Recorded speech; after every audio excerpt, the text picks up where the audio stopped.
We've got a comparison test for you today. I'm pitting my Derette V1000 versus Rock from Rockhill Farms Baumalight mini skid. So we're gonna put my $13,000 Chinese mini skid against his big name brand $35,000 machine from Canada. So who do you think will win? Big yellow or big old blue?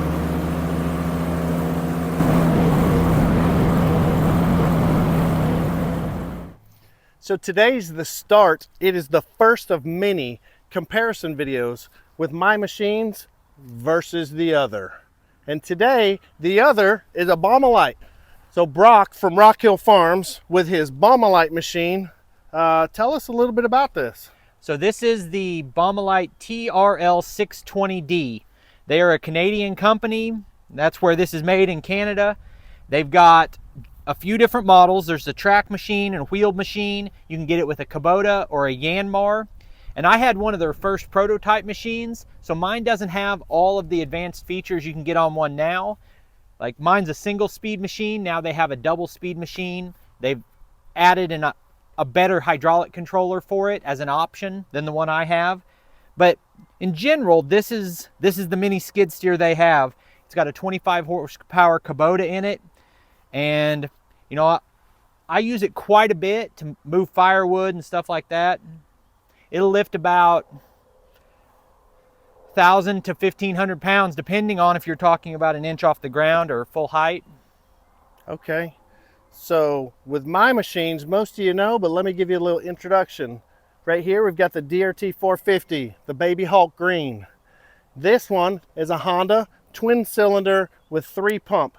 It's got the auto level bucket on it, and it's supposed to lift 960 pounds. We're gonna find out today when we put it head to head with this one. And I'm probably not describing that lift fairly, because what it's rated at is around 1,000 pounds. So it's all in how you measure it and how you think about that lift. Yeah, so we'll find out real life. We're gonna pick stuff up and we're gonna find out, because I don't really know. So this one here, this is a Derette V1000. This is the new design. This is the Generation 3 with the new track design. I just got it a couple weeks ago. I only have 4 hours on it. I haven't done much anything with it but a mulcher video that I did. And this one's supposed to lift 1,000 pounds too. It's Kubota powered diesel. It's got the vertical lift arms and pilot controls. And I don't know how it'll do. My guess is, I'm biased because these are my machines. I think this one will win. I think that one's gonna come in second, and I think this one's gonna come in third. But it's a problem. From the stories I've heard about these, this might smoke me. So it's a problem if my machine doesn't win, because it costs a lot more. So let's talk about cost. So we'll start with the cheapest one. My little 450 over here, I ordered from China. I paid $6,300, shipped here to Oklahoma. It cost me $8,500 all in. But nowadays you can buy them for $5,500 plus shipping. This one over here, $9,300 as it sits. So with shipping, you're somewhere around $13,000 or so to get it over here. Because this is a 3,500 pound machine, and that's a 2,500 pound machine. And how about this one? This is going to cost between $35,000 and $40,000, depending on how you option it. Wow. And I think we'll save that conversation till the end to see how they perform. Then we'll have a conversation about if there's a reason to pay extra for this, or if maybe there isn't. So this is an example of a North American made, designed, everything machine. And these ones I had shipped straight from China and opened the crates myself. So we're gonna start off with, we're gonna swap machines. I've never operated this one. He's never operated that one. They're both Kubota powered machines. They're within 500-600 pounds of each other. They both have pilot controls. They should be pretty similar. So I have maybe 40 some hours on the green machine, and I have 4 on this one with pilot controls. He's got 60? 64 hours, I think, on it. Just over 60 hours on this machine. So we're going to learn new machines today and kind of give our thoughts on what we think about them.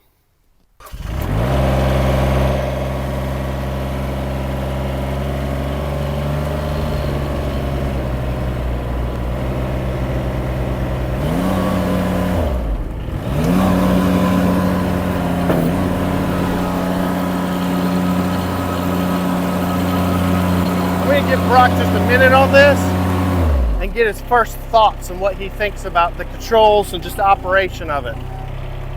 So everybody says Chinese machines are junk and they're not worth a darn.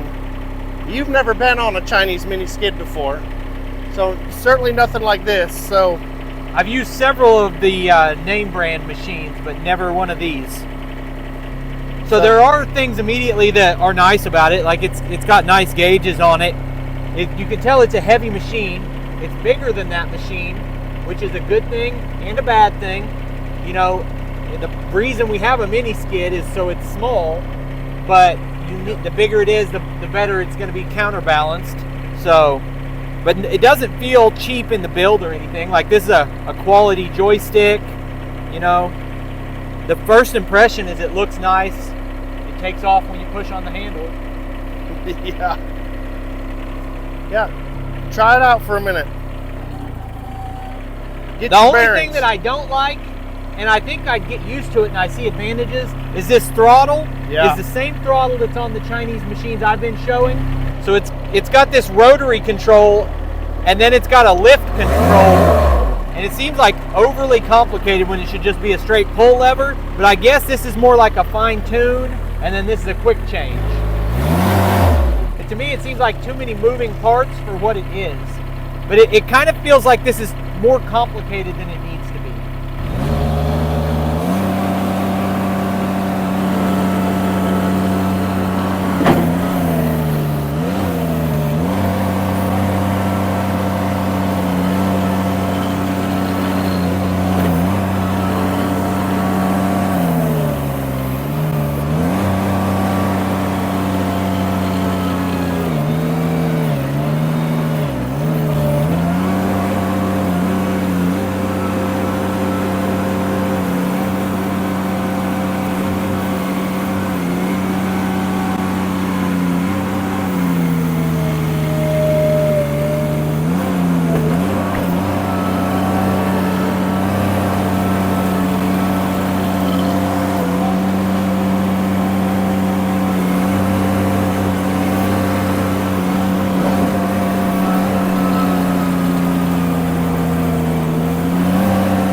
So another thought that I have, you were talking about the boom geometry. It comes more straight up than rotary, which is a selling feature, but it also puts your weight further from you. So it's going to cut down on lift capacity, so you almost need a longer machine to have that. It's true. The geometry of it. You're right.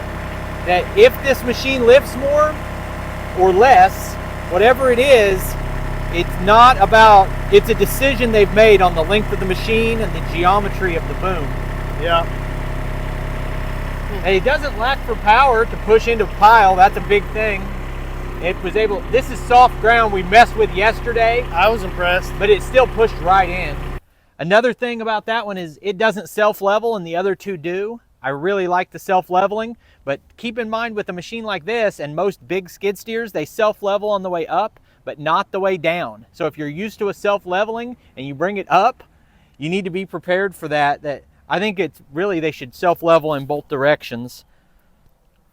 I didn't know that. Yeah, my little green machine, my 450, it does self-level both directions, but it's got those extra arms to do that. So first thoughts on this, it looks kind of goofy like an alien, but it looks well built. Your fuel filter is really easy to access. It looks like all your panels are really easy to take off with these screws. Your battery's right there. The cockpit area seems nice. So this, when you step off it, it shuts off, or? Yes, it doesn't shut the machine off, but you can't move the machine if you're not on that platform. Okay. And that's one of those things where a company in North America is going to be required by regulations to have it shut off when you, I would assume that they're required to have that. So the controls on this, get your pressure gauge, tachometer. I don't have a tachometer. And then I get 2 different lights. And a parking brake. Oh, that's interesting. Huh, okay. And then the throttle. Oh, that does seem easy to use. Okay. I think this one might win on throttle.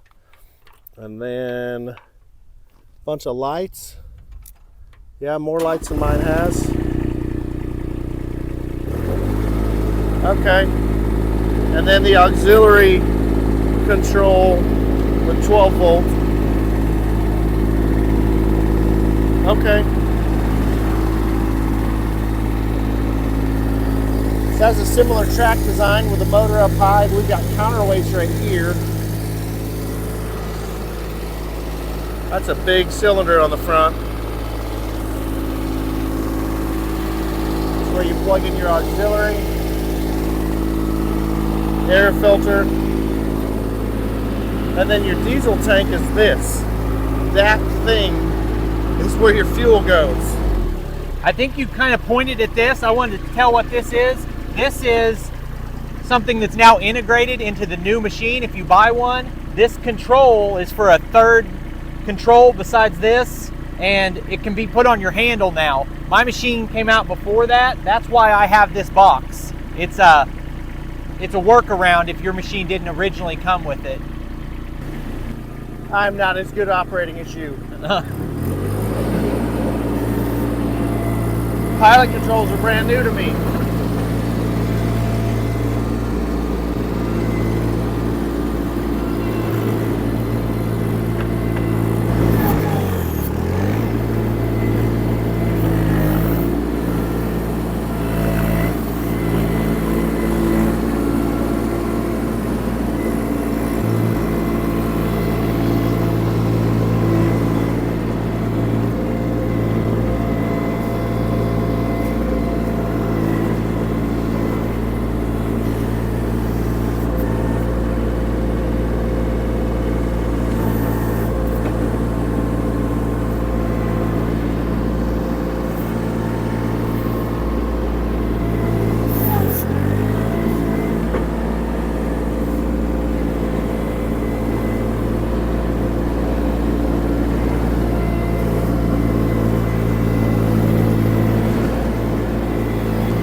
Definitely has power.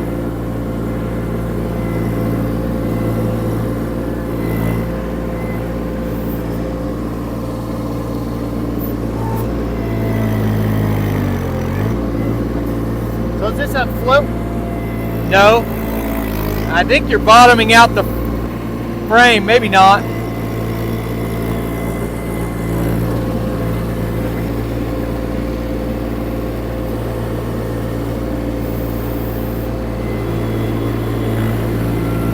Every machine takes a little bit of getting used to. And since I'm not as experienced of an operator, it's taken me a little longer.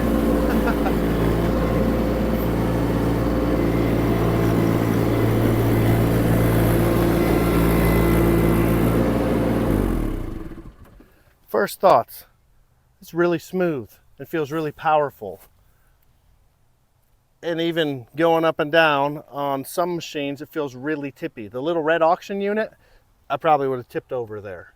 But this is planted. So, I don't know. I do like my control stick better, and it feels like this moves slowly. I wish it moved faster, but that's just me not used to it also. I do think they've done a good job of balancing it between making it small and having it lift a lot. And the only thing I wish, my biggest complaint on this machine is I think that every machine of any type should be able to curl a little bit more than it can lift. And I would say that this machine, and my first impression is maybe yours too, but it can lift more than it can curl, and that becomes dangerous if you're getting something up in the air and the hydraulics kind of sag. You've got to be able to curl more than you can lift, or you can dump your load. And I feel like this machine has a little bit more lift than curl. Gotcha. Why don't we do a drag race? Sure. Let's see, because this one is the bigger Kubota diesel than that one has. That one's the Kubota D902, and this is, I don't remember exactly, the D11 something, but this one's supposed to have more power and a stronger engine than that one, apparently. Yeah, one of my good friends on YouTube is getting the new version of this with the 2-speed, and I'd like to see the difference that makes. But yeah, 2-speed would be nice. So, special guest Carrie is back. She's gonna run the 450. Brock's gonna run his Baumalight, and I'm gonna run the V1000. And we're gonna do a head-to-head drag race with all three of them and see which one's the fastest. I know the answer. I know I'm faster. It doesn't matter what machine I'm on. I'm always faster. Ready? Set. Go.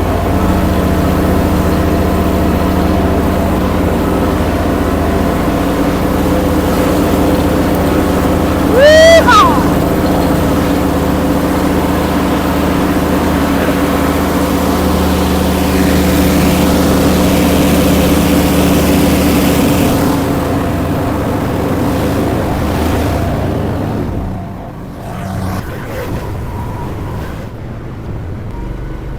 So interestingly, the V1000 won that one, and the 450 with the Honda gas clearly lost.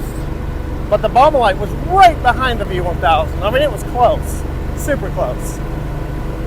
Next test, we're gonna do some real world testing here. I have a pile of gravel over here, and it's 1.5-inch crusher run, and we're gonna pick up scoops of that, and I'm gonna move it over here, and we're going to try it with all three machines. I'm going to start with a little baby gas machine, the DRT 450, and see how it does. But we're going to toss it up just a little bit. Brock is going to run my V1000, and I'm going to run his Baumalight, and we're going to see how they work. We already know mine will be the best. This ought to be good. That's not a skid steer, that's a toy.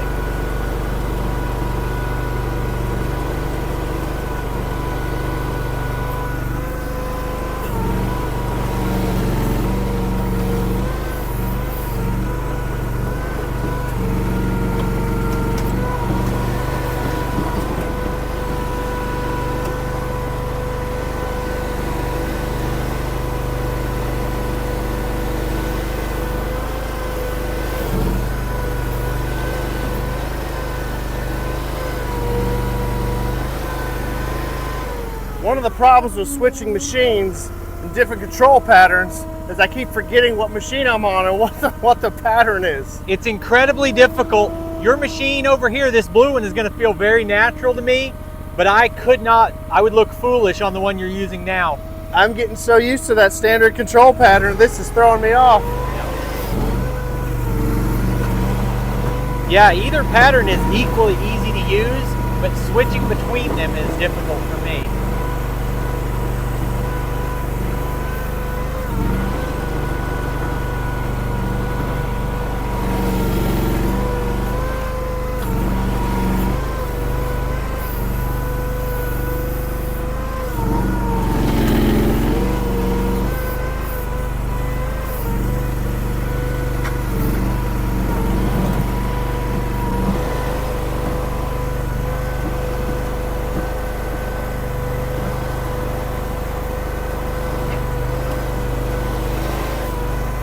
So clearly, this will do the job. But something that makes something like this really difficult with this machine, because the left controls the left track and the right controls the right track, to be able to scoop and move the arms in the bucket, I have to take my pressure off the track to try to move it. And so I can't really move the bucket or the arms at the same time I'm driving forward. So I'm gonna say that I can already tell you this one is not gonna win this competition, and I'm just gonna park it and we're gonna get into the big boys. Yeah, generally I say it's personal preference on control patterns, but for this, I think this is just a better control pattern to me. Yeah.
want to give a thought on this.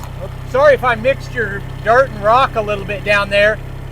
But one thing is bucket geometry. A question I have about the two machines is with the skid steer, if you want to flatten or grade, when you let something all the way down, essentially the back edge of the bucket should be like on the ground, and then you let the front edge down until it just starts to scrape, and that's how you flatten. It feels like, and I don't know about mine, but it feels like for the front edge of the bucket to scrape, I have to be kind of tilted down a little bit, which makes me want to dig in. So it feels like this should come down a little lower to me right here. I want to see how mine looks when we do the same thing. But that's why I decided we were just going to move it here. I decided to try to bulldoze with it a little bit, because if we were spreading that stone after we're done, whether it's by back dragging or forward, we want to smooth it out.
What I'll say right now is your blue machine, it's powerful and responsive. You're able to turn while doing your other functions at the same time.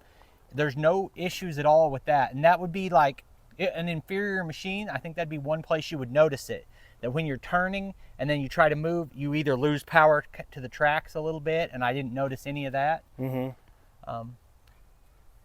I think it did a pretty good job with that.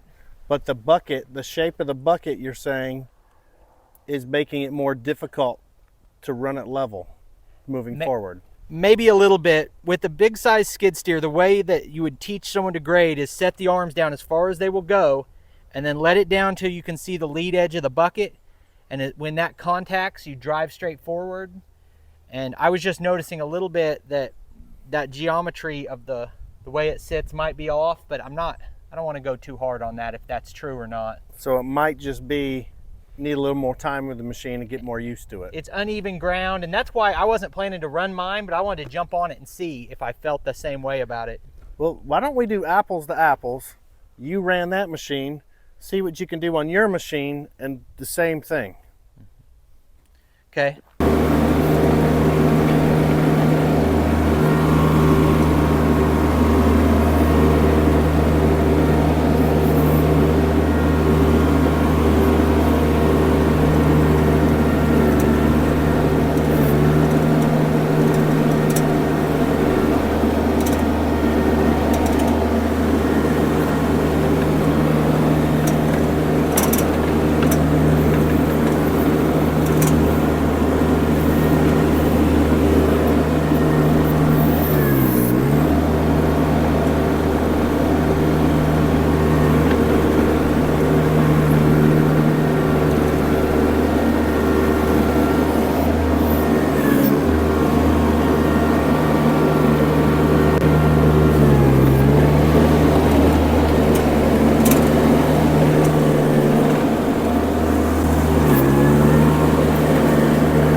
I feel a little bit like for me, something about how close I am to the bucket and my angle or something, it was a little better to flatten with that. But you also saw that in this thick, loose stuff, I don't know if I was just getting too much stuff in my tracks, but sometimes it was having a hard time turning in this. Yeah. Yeah, that's some pretty mushy stuff. I think it's just sucking a lot of stuff up into the tracks, and I don't know if it's maybe this machine just struggled more, or if it's because now we have the ground all dug up. So to answer that question, want to make another pass back and see if that one struggles too? I'm Sure. curious about that. So the exact same thing you did on that, come around.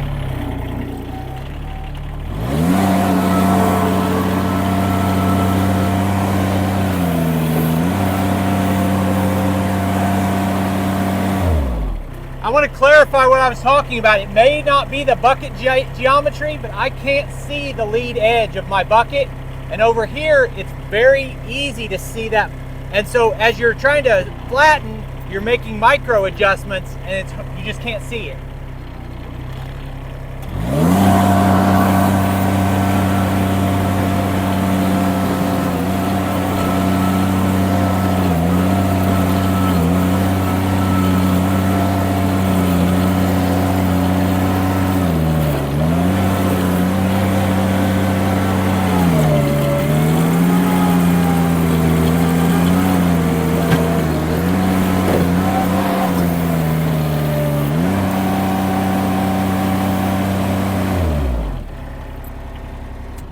So I would say this machine does feel like it has a little bit more power for turning there, and maybe more power for pushing.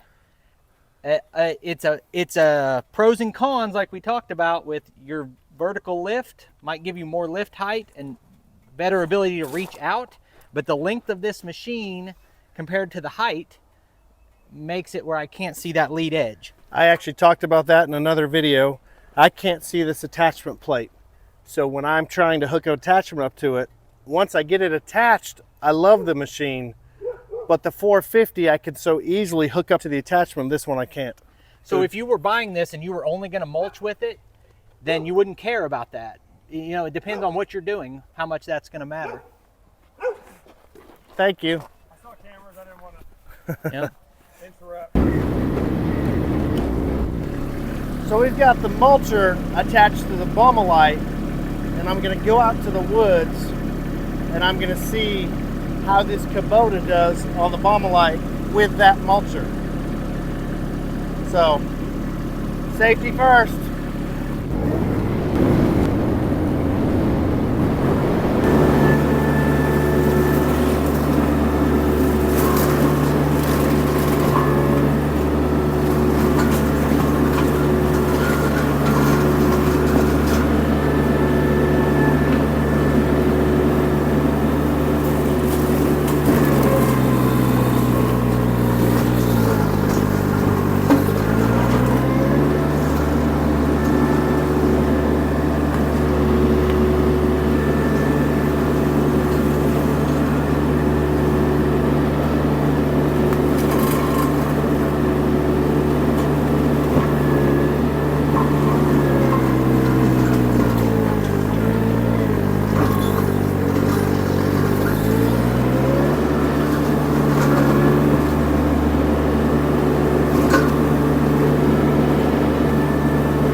I think we're gonna have to say Mulcher on the Baumalight for the win.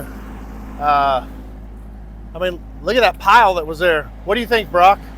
I think that mulcher is really impressive. Now, I didn't see it run on the other machine or have any opinions on that, but just the work you can do with that machine and that mulcher, it's impressive. Honestly, I think this machine's probably better for the mulcher because it's shorter. The longer V1000 isn't as maneuverable through the trees. So that with just a shorter wheelbase, I think I'd be able to come up in between stuff a whole lot easier than the V1000 that's kind of like a limo.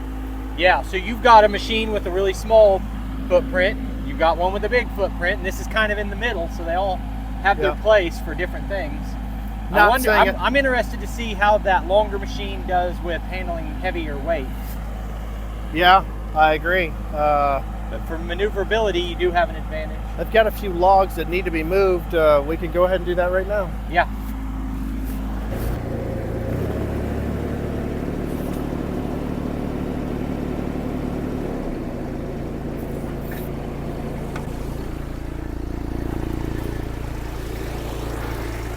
So let's make this heavier. So I made a little mistake in my calculations. I grabbed 20 33-pound blocks. I meant to go back, buy more blocks, and I haven't done that yet. So I've only got 660 pounds here, which is nothing for these machines. So we've got the forks on here. Brock's rearranging some blocks. I was going to see if by putting all the weight further out, if that would make it a little bit tougher for the machine to lift. That should make a pretty good size difference. Probably still not enough to matter.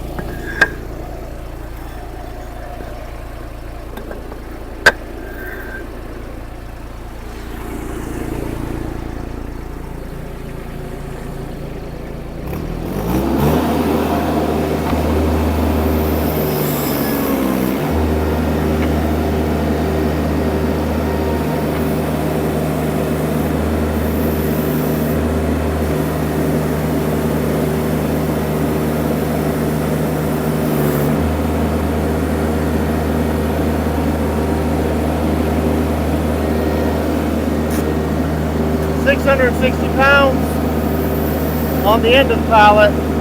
Doesn't even care. Doesn't care at all.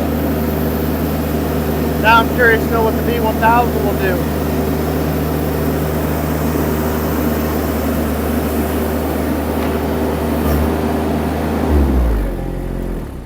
So this machine can easily lift that to 6 foot 6 inches, and this one can lift it to 7 foot 8 inches. You want to go ahead and pick it up just to demonstrate it? Sure.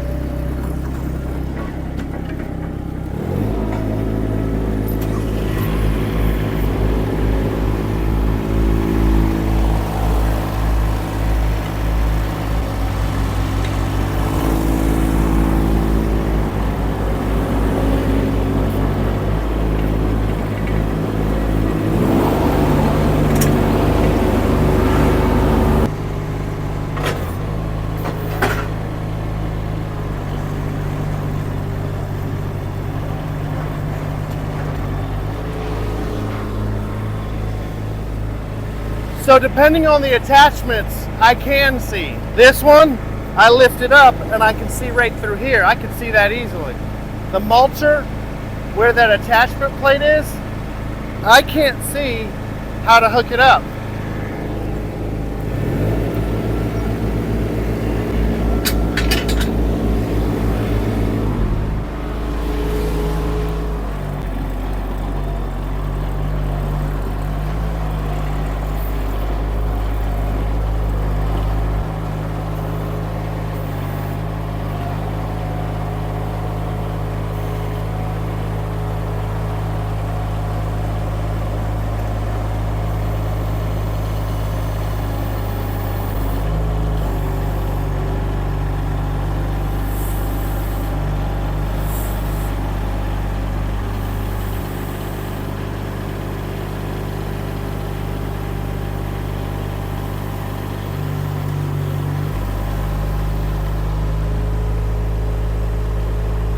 Yeah.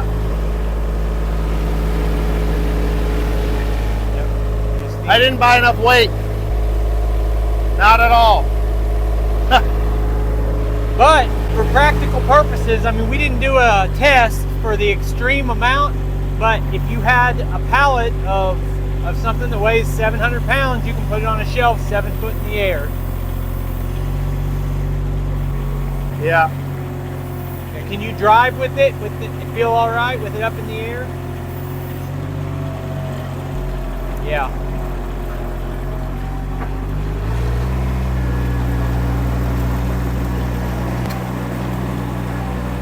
I'm gonna knock them off, but yeah, it's fine.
All right, Brock, I'm gonna be honest with you.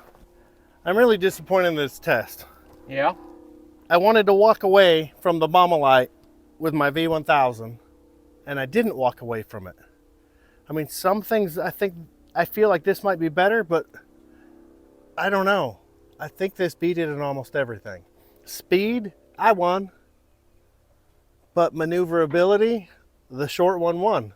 Lift test, I didn't buy enough weight.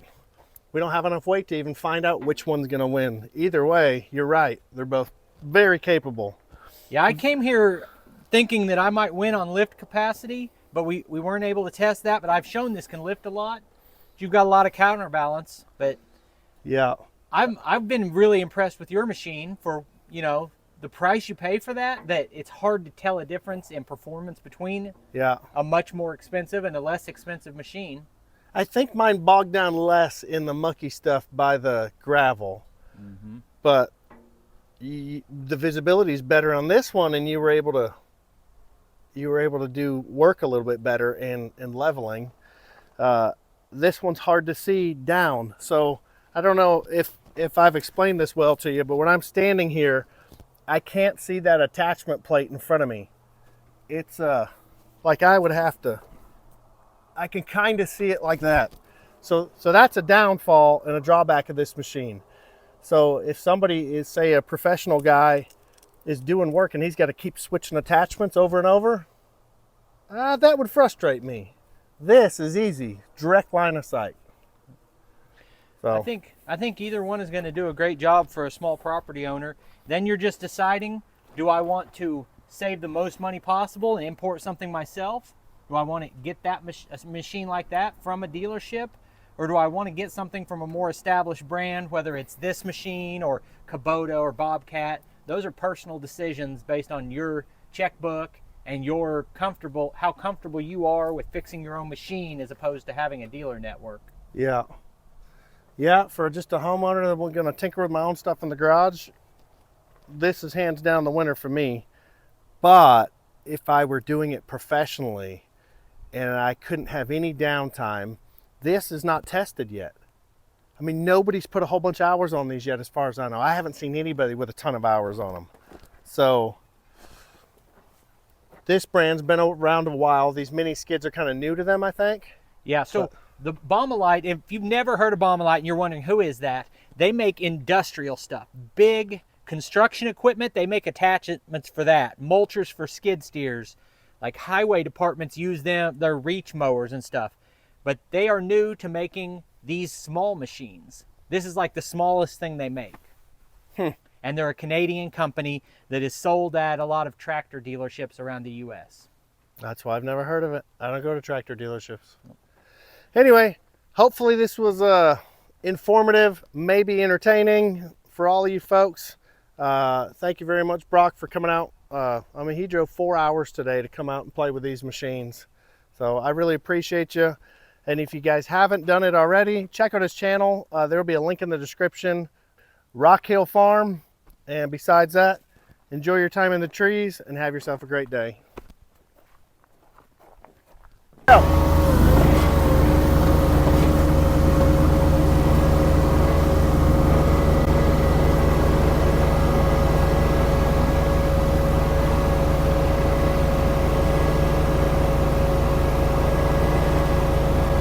Ready? Go.